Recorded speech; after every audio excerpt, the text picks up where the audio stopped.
Hi, this is Dr. Ken Rictor. Today I have more information, a little bit longer video than I normally would have, but I think it's important for you to listen to this. It's about medical costs and billing and just the problem we have with medical financing in general. Have you ever opened a medical bill and thought, how is this even possible? Well, welcome to the world of insurance-based healthcare where prices are inflated beyond reason and you, the patient, have to pay the price. You pay for a health insurance expecting it to be there when you need it most. But what happens when your claim is denied? Not because the treatment isn't necessary, but because it's not profitable for the insurance company. Let's pull back the curtain on how insurance use medical necessity as a loophole to protect their bottom line, not your health.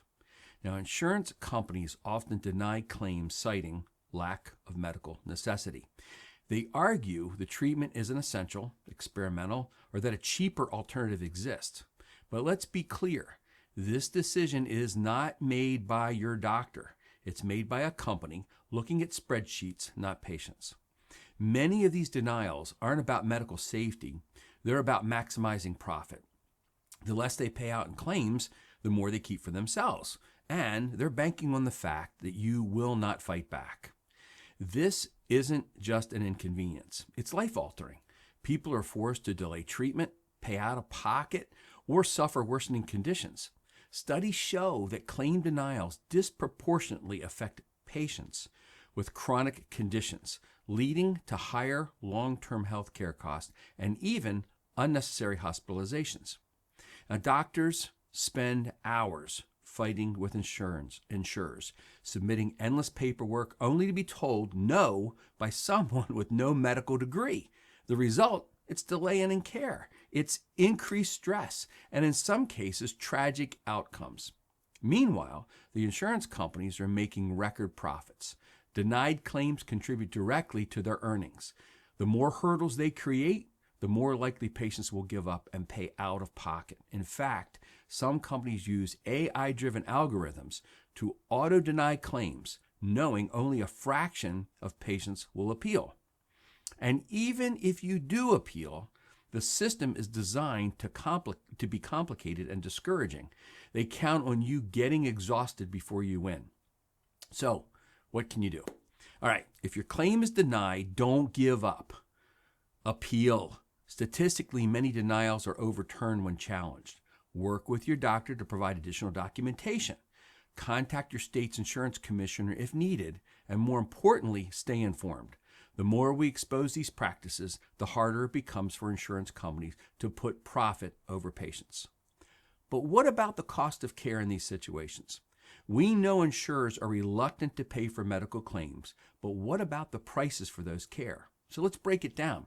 In the United States, an MRI can cost anywhere from $400 to over $12,000, depending on where you go and whether you have insurance. In countries with regulated pricing like Japan, that MRI, about $100.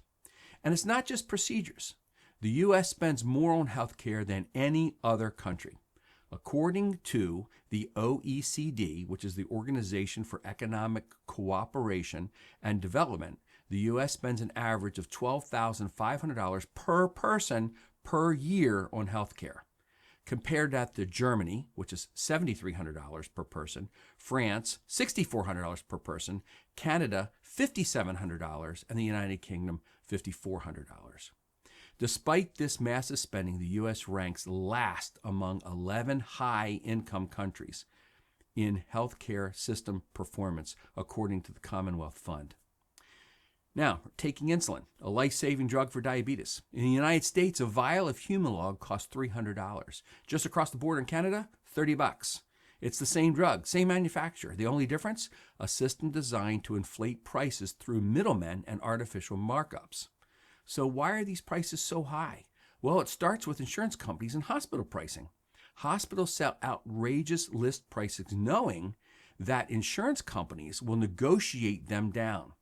But uninsured patients, they're stuck paying the full amount or even going bankrupt trying. Here's a real-life example. A simple bag of IV saline solution, that's just salt and water, costs $1 to make. Some hospitals charge over $700 for that bag. And if you ask why, because insurance will cover it.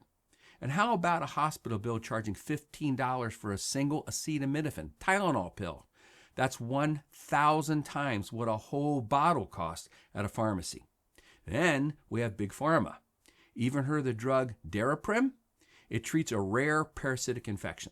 Overnight, its price went from $13.50 to $750 per pill after a company acquired the rights and decided to cash in. No new research, no added benefits, just corporate greed. Another example, the EpiPen, used for severe allergic reactions. Life-saving. A 2-pack used to cost $100, but after a pharmaceutical company took control, the price skyrocketed to over $600 despite no meaningful changes in the product. Meanwhile, insurance company CEOs rake in tens of millions in annual salaries. United Healthcare Group CEO made over $142 million in a single year, while everyday Americans can't pay their medical bills.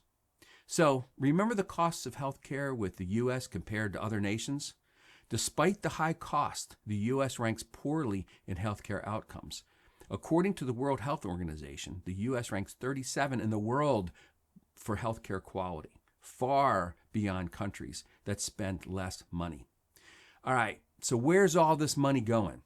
Hospitals and insurance companies in the U.S. operate in a for-profit system unlike most wealthy nations.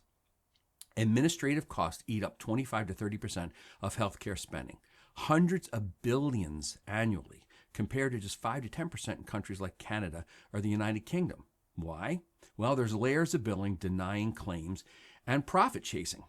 Meanwhile, patients face surprise bills. One study found that 1 in 5 ER visits led to unexpected charges averaging $2,000. Hospitals account for 31% of the U.S. healthcare spending, $1.5 trillion in 2023. Insurance companies rake in billions too, with giants like United Health reporting $22 billion in profits last year.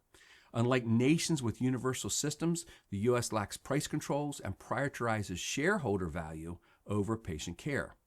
Denied claims pad insurer profits, while hospitals consolidate, reducing competition and jacking up the prices. So what's the trade-off? Life expectancy and quality care. Obviously, if your money's going to administrative costs and shareholders of these companies, it is not going to be used for your care. This graph shows that the United States expenditure far outspends all countries, and we have a lower life expectancy than those countries. The single line in the graph peaks upward, and the columns show a lowered lifespan. And it doesn't have to be this way. Countries with transparent regulated pricing keep healthcare costs lower. Some U.S. clinics now bypass insurance altogether, offering direct pay pricing that slashes cost up to 80%. Patients even travel abroad for surgeries at a fraction of U.S. prices. Here are some examples. In 2022, a hip replacement in the United States cost $28,000, almost double the $16,000 in New Zealand. A C-section, $11,000 here, just $7,900 in Switzerland. Even an MRI costs $580 in the United States, while it's $120 in Spain. So why so high? Well, hospitals and drug companies charge what the market or insurance will bear, with little government regulation. Little government regulation, right? Meanwhile, other countries negotiate prices to keep costs down. So what can you do?